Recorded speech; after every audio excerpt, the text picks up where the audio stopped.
SC/ST समाजात कसलाही मनुष्य असो, तो मनुष्य कितीही सर्वगुण संपन्न असो, कितीही विद्वान असो, पण तो फक्त एका विशिष्ट समाजात जन्मला एवढ्यामुळेच त्याच्या गुणाची चीज होत नाही।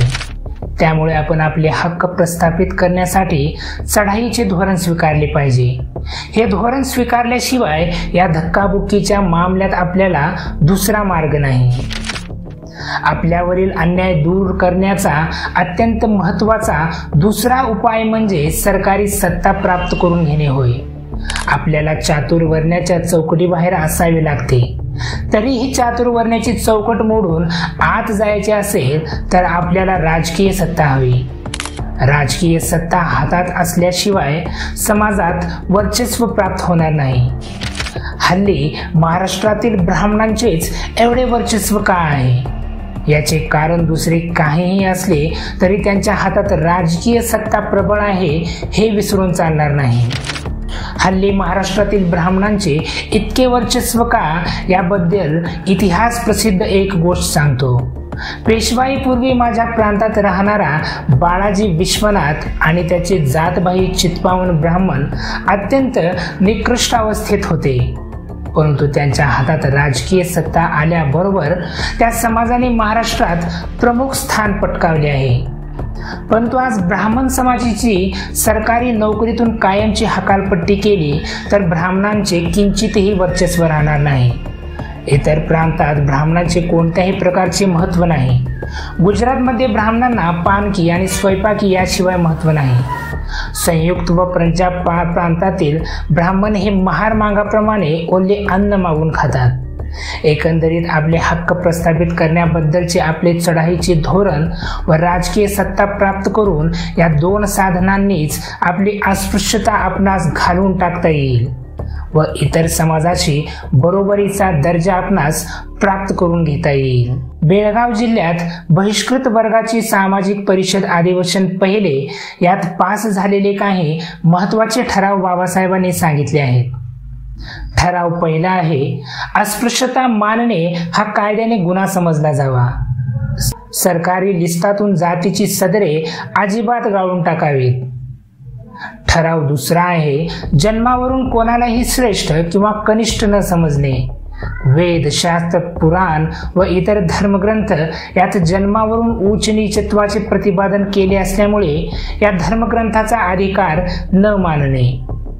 वर्णाश्रम धर्माने हिंदू समाजात ब्राह्मण, क्षत्रिय, वैश्य, शूद्र असे भेद पाडिले आहेत, म्हणून वर्णाश्रम धर्माच्या घातक तत्वाचाही परिषद तीव्र निषेध करते व आपली जात किंवा समाज दर्शवणारे शब्द आपल्या नावामागे व पुढे जोडू नयेत। राष्ट्राच्या प्रगतीकरिता व समता प्रस्थापित करण्याकरिता अस्पृश्यतेची रूढी ताबडतोब नाहीशी करणे अत्यंत जरुरीचे आहे।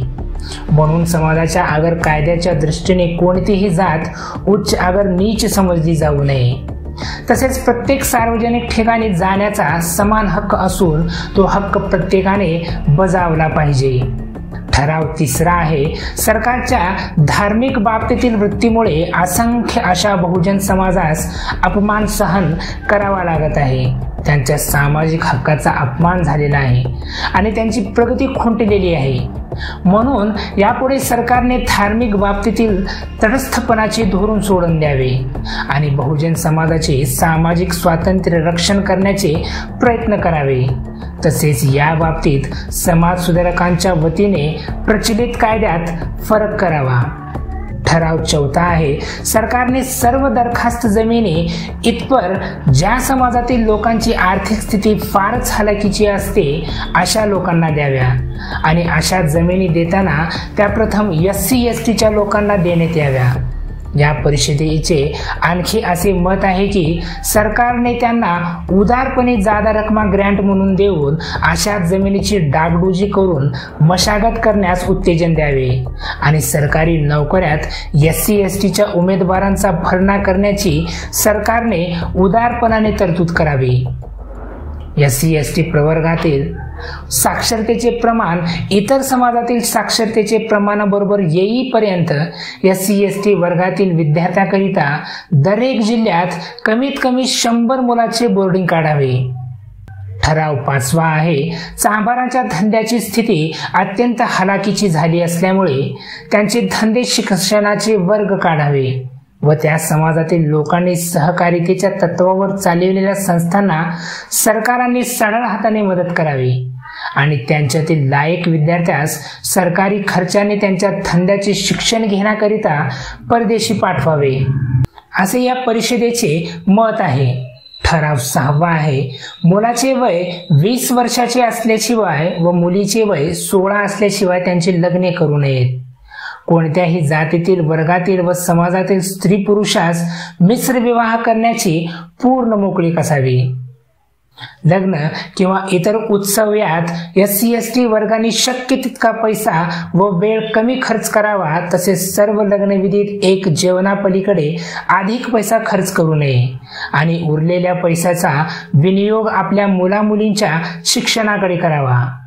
ठराव 7वा आहे, ज्या हॉटेलमध्ये व खानावळीत SC/ST वर्गास मज्जाव करण्यात येतो अशी हॉटेले व खानावळी सुरू करण्यास सरकारने परवानगी देऊ नये.